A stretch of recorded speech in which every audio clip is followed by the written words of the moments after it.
Hey, welcome to the show. Today we've been looking at lots of things, all to do with health and well-being and business. But I'm so pleased because we are focusing on Mental Health Awareness Week, and we have Deborah King, who's Business Development for Mind in Haringey, and we've got author Kami McPherson, who is not only the first Jamaican to be awarded the Birdport Prize written bursary for flash fiction. He's also the author of My Date with Depression, a book that is a matter of fact. Yes. It's actually a workbook encouraging people, especially Black men, what I like about that, to get in touch with their feelings and actually go seek counselling and address their mental health issues in a gentle way. Okay, really, that's what crime is about. So thank you very much. But Deborah, I wanted to really start with you. I had a look at some basic information, and it was really about what are the 5 warning signs of mental illness. And it said things like long-lasting sadness, extreme high and low moods, excess fear, worry, social withdrawal, dramatic change in eating and sleeping habits. And I thought, wow, with COVID-19, I think every single person on the planet must be affected with at least 1 or 2 of those symptoms, you know. And I wondered, Mind in Haringey, you're doing really great work. So how are you finding, how are you finding people connecting with yourself and dealing with COVID-19? Isolation, lockdown, can't work. I mean, it's quite a lot, isn't it? Yeah, I think we've all found ourselves in a situation that we never imagined. And I think that you're quite right. I think we are all, as a community, nationally affected by some of the restrictions we're finding ourselves in. And yes, that will inevitably affect our mental health and our well-being. I think from our point of view, we've been fortunate as an organisation, Mind in Haringey, we've transferred all of our services online. So either via Zoom, as we're doing now, or telephone-based. So we are managing to support certainly our community that actually engages with us on a regular basis. So I hope, and I'm actually positive that we are making sort of an impact in terms of supporting people's mental well-being and their mental health, whether that be mental health in a good sense, in a positive way, or mental health if they feel that they may be slipping into crisis. I think one of the biggest things that we have begun to deal with is people are reaching out to us because they have experienced loss. Yes. And that loss has been very different in terms of its process, because people haven't been able to interact with that person they've lost. They are maybe struggling with to understand the process of how that funeral, how that grieving process, how any sense of closure is going to happen. And in a direct response to that, we've actually set up an online bereavement counselling service that will go live on June 1st. We've put lots of promotion out there, and people can come to us, access it, be referred, and begin to get that counselling that is going to support that grief. I think it's interesting, Sandra. I think I said, Sonia, I said death, but also it's more broadly speaking, it's about loss. Because of some of the restrictions we're all experiencing, that's loss of our routine, loss of our workplace, actually just the physicality of not seeing our colleagues, our family members, in some cases, depending on where your children are, your grandchildren. So loss is very broad-based. And I think it's just giving people at least the tools of a starting point to begin that journey of recovery, whatever that loss may actually look like. So we've certainly seen an increase in those type of calls, I would say, over the last probably 2 weeks. Also had a number of calls from parents who are really struggling with managing their child's mental health. Yes. Because of the school situation. and vice versa. We've had calls from not necessarily children, but certainly young people who are now struggling with coping with their parents' mental health as well. Yes. So I think you're absolutely right. The impact of the pandemic is very, wide-based, and it will definitely affect our mental health. There are simple things that we can do to try and keep ourselves in the best shape as possible. One of those things is we deliver here, and it's free to residents, volunteers, frontline workers in Haringey. We deliver a half-day mental health awareness course that people can come and take away skills and toolkits to be able to begin to implement some of those things and support their mental health going forward. No, that's really useful to know, because I think people to know where to go, because even if we may be feeling a little bit uncertain ourselves, we may be able to support somebody else, and it becomes a two-way thing where we end up all supporting each other. But yes, you're absolutely right.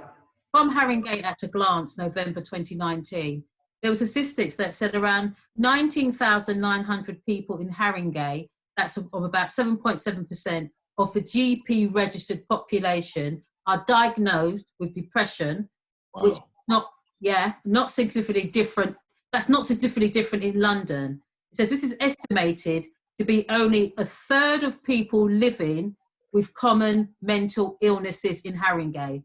So I've actually been on that call, so I know that is only a third of the people that are living with some other form of diagnosed kind of mental health illness. And there's probably the other side where people are not diagnosed, where they don't realise that. And obviously COVID has probably raised people's stress and anxiety, which leads to uncertainty.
Kwame, I wanted to talk to you about my date with depression, because I know you wrote that book. You were talking about your self-healing. That's right, your self-healing with mental health. And I wanted you to talk a bit about why you as a person decided to go and seek counselling, because it's very rare to get individuals, let's say certain individuals from certain communities, let's say from the Black community, to even consider counselling for mental health. This is documented. But what's interesting, it actually says that Central and East Haringey exhibits high levels of risk factors for poor mental health. And the things such as deprivation, unemployment, homelessness, and many people have experienced trauma. And these are all concentrated in the east of the borough. So we and I think, Deborah, you've got very good statistics and demographics. They know that there is this thing where it's all related, what you eat, where you live, your occupation, these all affect your overall well-being. I wanted to talk about your date with depression. So talk to us a little bit about what inspired you to write the book and how it's been a tool, to as you always say, save your life. Yeah, well, the book came around because I'm a writer, and as you know, I've been writing for quite a while. And I've never written anything about my personal life or my personal journey. So I decided that, where in my journey was I at my lowest, where I was basically stripped of all of the isms and all of the stuff. I was laid bare, basically. And that was when I went through my depression when I was living in Canada.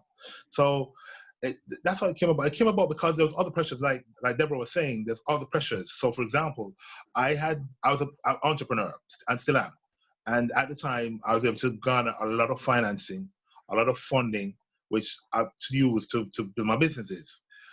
Everything then crashed, and then that caused me to go into a particular place because, you know, getting the calls from the creditors, having the banks chasing for their money, unable to pay them back, and all that financial pressure that I was receiving at the time, then, you know, I started to take it on board, and that drove me into a dark place, so to speak. So the book came about because of that particular experience, but within the book itself, it maps out particular experiences that I had and how it culminated in me going in that place, and even afterwards, how I came out and the particular experiences that I had coming out. Take for example, I had a beautiful trip back to Africa. I went to Ghana. And this was the journey of me coming out, finding out about myself, finding out my roots, finding out about myself as an African Caribbean man and what that meant. And so when I went back to the roots, then I started to see everything clearer. But even then, after the journey, I even still came back, ended up going to the church and so on and so forth, still trying to find myself because there was a conflict that was taking place based on what I had been taught from I was young and based on what I learned about myself going to Africa. So there was still aspects of me that was still struggling, but in the end, I was able to draw on what I had learned and what I experienced in Africa to come out of it. Because I ended up reading the right books. So I ended up spending time to meditate, that kind of thing. So that's what happened in terms of, and all of that's in the book, actually. So yeah, I know, I've got a copy. I know.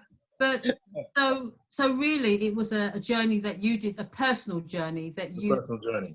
Because you realized that your mental well-being was fractured and you wanted to heal. So yeah. I know. Hold on, I was going to say, and because you made something come to my mind, it's because and how it impacted on other people. That's right. That's what I write. So now you're reading my mind, and I would say that I know that we don't realize our mental health and, you know, our actions can have an impact on other people. And I think it's like literally what Deborah was saying with COVID-19. People are probably being impacted. Children, families. We know that the rise in domestic violence is, is significant. So all of these things are definitely about people's mental health being, I wouldn't say disturbed, but people's mental health. It just shows you how fragile we are. We totally realize that, you know, totally. If you've been somebody who's been a very prominent business person and now you no longer have a job or your business is failing, you know, or you're someone very on low income anyway and your 0 hours are now even more and you're not coping, it's going to have an impact on you. It will. It will. And the thing is about this particular time that we're going through is that we haven't seen the ramifications of it yet.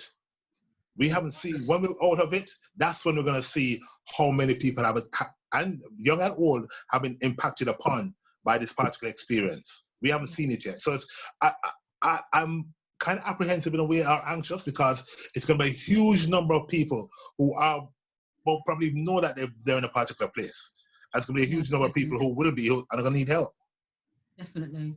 So Deborah, can you tell us about, I know you said it's not launched yet, but there's going to be a line that's going to be able to, for people to deal with bereavement. So it's going to be a service that's going to be, people can access it. What is it? Telephone, online? How is it going to be delivered? Yeah, it's going to be either or. So you, as the person that wants to access that service, can decide whether you want to do it via Zoom or whether you want it via telephone. I managed, or we as an organisation managed to secure funding initially for 40 people to be able to access 6 free sessions of counselling. Yeah. And I think we're going to be sort of like overwhelmed with the number of people that actually want to access that. However, what I'm hoping we'll be able to do is continue to find additional funding. If it goes as well as we hope that it is going to. I mean, outside of that, we have our normal counselling service that is available. Again, it's telephone-based or Zoom, and you can just fill in a referral form. We have the daytime service, which is accessible to people that maybe can't necessarily afford to access counselling.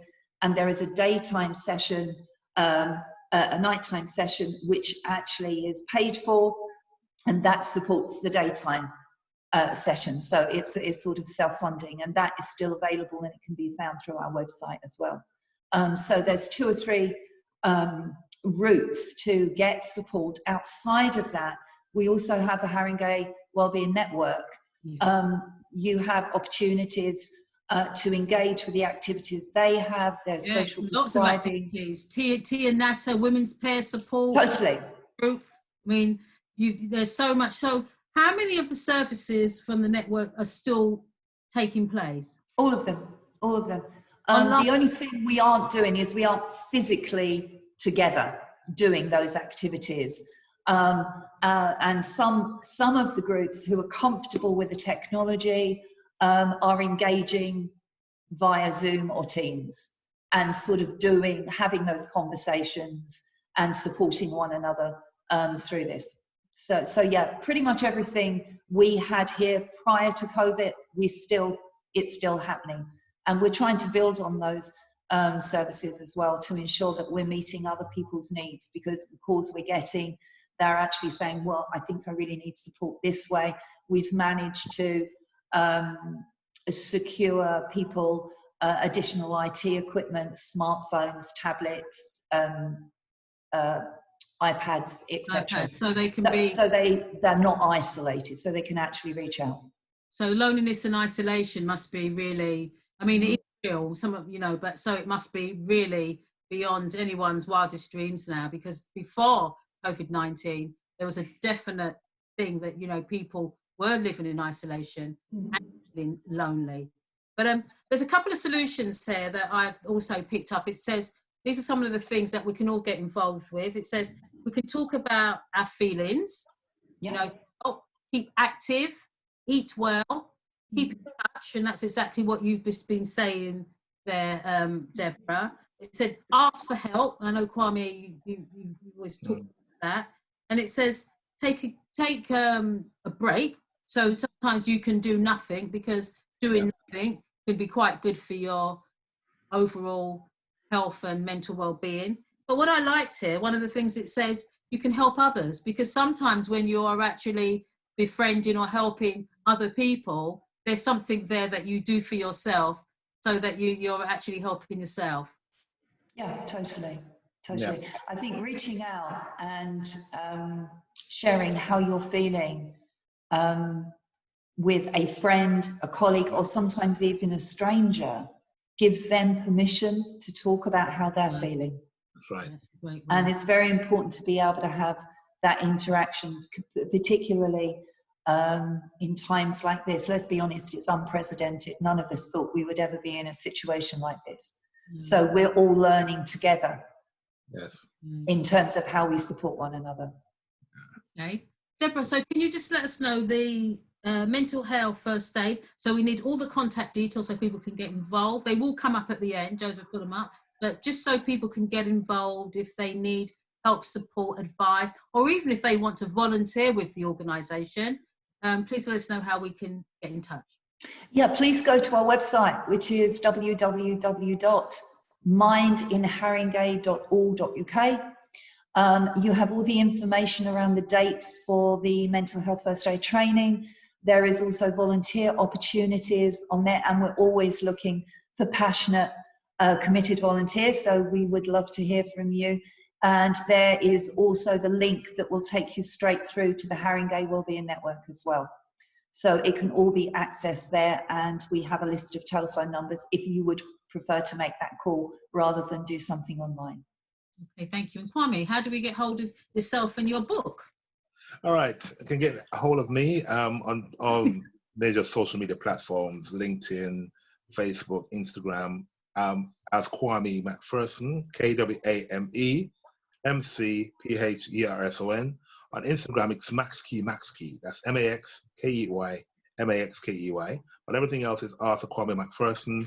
The book is available on all platforms, so it's on Amazon and Lulu, and anywhere else actually. Just Google it and you'll find it, and anyone can Google and find me. Really, my email address is Kwame M.A. McPherson. That's KWAME M.A. McPherson mcpherson@gmail.com. Okay, so thank you so much, Deborah. Thank you so much for joining in For You Too. And of course, we are here. If you want to get hold of For You Too, you can send us an email. That's info@4u2 newsmag. You can Google us. You can find us on Twitter. You can find us on Facebook. And you can also telephone 0778 2234 4243. I think I've said that's right. So yeah, please keep in touch. The most important thing is we are here for communities, and that's what it's about. We're just trying to provide a platform for people, you know, to offer services like that are essential. And as we celebrate and actually acknowledge that today, this week, is Mental Health Awareness Week, we want everyone to take care of themselves. Okay, so thank you. Thank you, Sonia. Thank you. No, thank you. Okay. Really enjoyed it. Lovely to meet you, Kwame, even though it's virtually. Joseph, thank you very much. Yeah, thank you, Take care. Okay, thank you. Bye. Bye-bye. Bye.